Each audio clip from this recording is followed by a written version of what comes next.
सबसे पहले इमरान खान को इलेक्शन लड़ने की इजाजत होनी चाहिए। उसको एक पाकिस्तान की छोटी सी जेल में बंद रखा हुआ है। उसके नाम के ऊपर पाबंदी, उसकी तस्वीर के ऊपर पाबंदी, उसकी तशहीर के ऊपर पाबंदी, उसकी तकरीर के ऊपर पाबंदी, उसके कागजात के ऊपर पाबंदी, उसके इलेक्शन के ऊपर पाबंदी, उसके बल्ले के ऊपर पाबंदी, उसके कारकुन के ऊपर पाबंदी, उसकी खातून उम्मीदवार के ऊपर पाबंदी। हमारा जो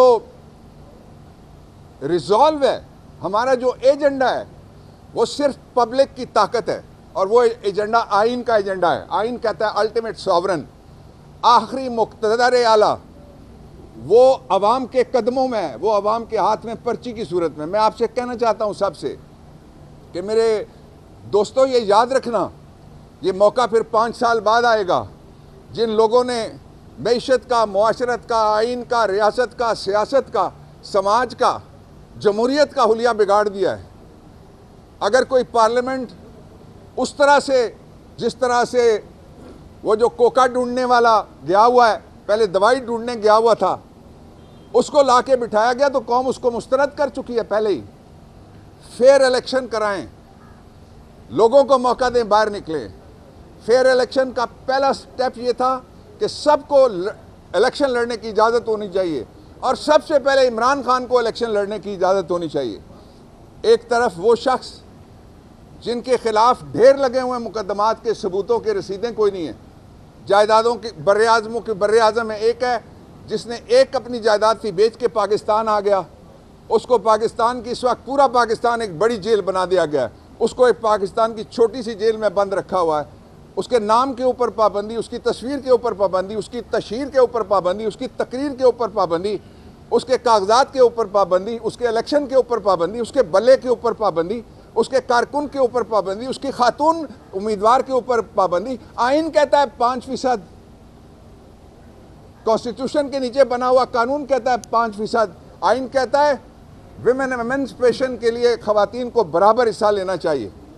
हमारी खवातीन जनरल सीटों पे सबसे ज़्यादा लड़ रही हैं पूरे पाकिस्तान में, क्यों उनके रास्ते रोके जा रहे हैं?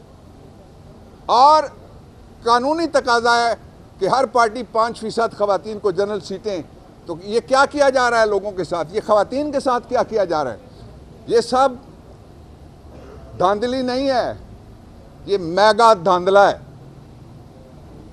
ये ऐसा शर्मनाक धांधला है जो मुंह छुपाता फिरेगा। जिस दिन इसके नतीजे में अगर कोई असेंबली आ गई, मुंह छुपाती फिरेगी, वो बाहर निकलने के काबिल नहीं होंगे लोग।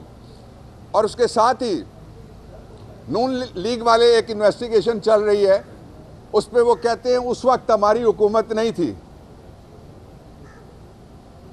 जब फैजाबाद का धरना हुआ था, और नवाज शरीफ वापस आता है, बिजली का बिल शहबाज की महंगी क्यों लहराता है, कहता है हमारी हुकूमत नहीं थी। कितने झूठ और बोलोगे? अंग्रेजी में कहते हैं बिग वाइट फैट लाई। इससे आगे गुजर के सारी डिग्रियां तय कर गए। ये पूरा निज़ाम अगर किसी झूठे को, किसी ऐसे शख्स को जो मनी लॉन्ड्रिंग करने में मुलव्वस है, किसी ऐसे शख्स को जिसने आज तक कौम से माफ़ी कभी नहीं मांगी, उसने कितना पैसा लूटा है, उसको इजाज़त है। और जो अपने खर्चे पे जीता है, जो 3 बनाता है हॉस्पिटल, कैंसर हॉस्पिटल्स, उसकी फंड रेजिंग के ऊपर पाबंदी है। और ये जो लोग हैं, ये जिसको मर्जी चाहें, इन्होंने प्रोविंशियल, हमारे एक जो आइनी इदारा है हाई कोर्ट, उसके ऊपर सारे उठ के दौड़ के पड़ गए, इसलिए कि क्यों किसी को रिलीफ वहाँ से मिले। अदालतें तो होती ही रिलीफ के लिए, जब कोई तकलीफ में होता है तब वो रिलीफ मांगने के लिए अदल के दरवाजे का जंजीर अदल आके हिलाता है। इसलिए हमें पूरी उम्मीद है कि हमारा जो बल्ला है उसके सिलसिले में सुप्रीम कोर्ट ऑफ पाकिस्तान से हमें पूरी उम्मीद है। इलेक्शन कमीशन को चाहिए कि वो लोगों को ये बताए कि क्या सिविल जज किसी खातून के मुकदमे में फैसला करने के बाद अपील में जाता है? क्या सेशन जज किसी को सजाए मौत देने के बाद उसका पीछा करता हुआ सुप्रीम कोर्ट तक आता है? इलेक्शन कमीशन कौम को ये बताए कि आज तक जो रेगुलेटर है, रेंट कंट्रोल एक्ट का रेंट कंट्रोलर, खा वो कैंटोनमेंट का हो या किसी सिविलियन इदारे का हो, क्या वो भी कभी अपील में जाते हुए आपने देखा? आप तो फरीक बन गए इमरान खान के खिलाफ। इसलिए अब भी वक्त है, आप जितने झूठे केस हैं वो सारे वापस लिए जाएं। फेयर फ्री ट्रांसपेरेंट इलेक्शन तभी होगा जब पाकिस्तान की सबसे बड़ी जमहूरी पार्टी नहीं, अब तहरीक है, अब ये तहरीक इंसाफ नहीं है, उसके साथ साथ ये तहरीक पाकिस्तान है जो मासूम पाकिस्तान की क़यादत में वो इलेक्शन लड़ना चाहती है। इलेक्शन तक के लिए, और अगर आप में हिम्मत नहीं है बर्दाश्त करने की तो पैरोल की गुंजाइश होती है, कत्ल के मुकदमे में भी पैरोल मिलती है। ज़मानतें सुनी जाएं, ज़मानतों के फैसले किए जाएं और इमरान खान को इलेक्शन के लिए रिहा किया जाए। सर, एक आप कह रहे हैं कि सुप्रीम कोर्ट से आपको उम्मीद भी है और बल्ले का निशान वापस मिल जाएगा, ठीक है।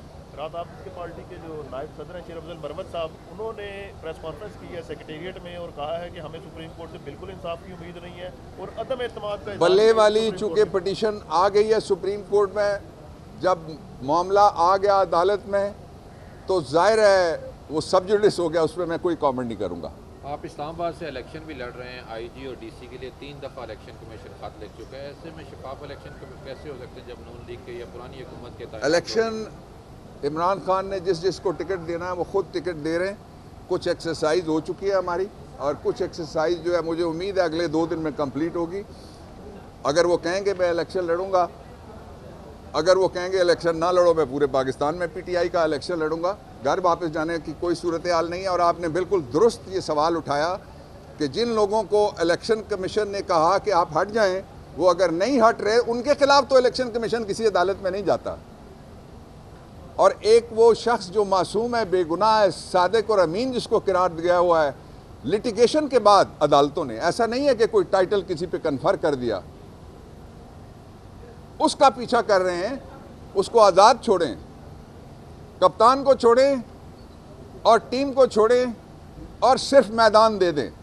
मुझे तो यूं लगता है जिस तरह लेवल प्लेइंग फील्ड भी कोई एवन फील्ड है जिसके ऊपर आले शरीफ का कब्जा करवाया जा रहा है।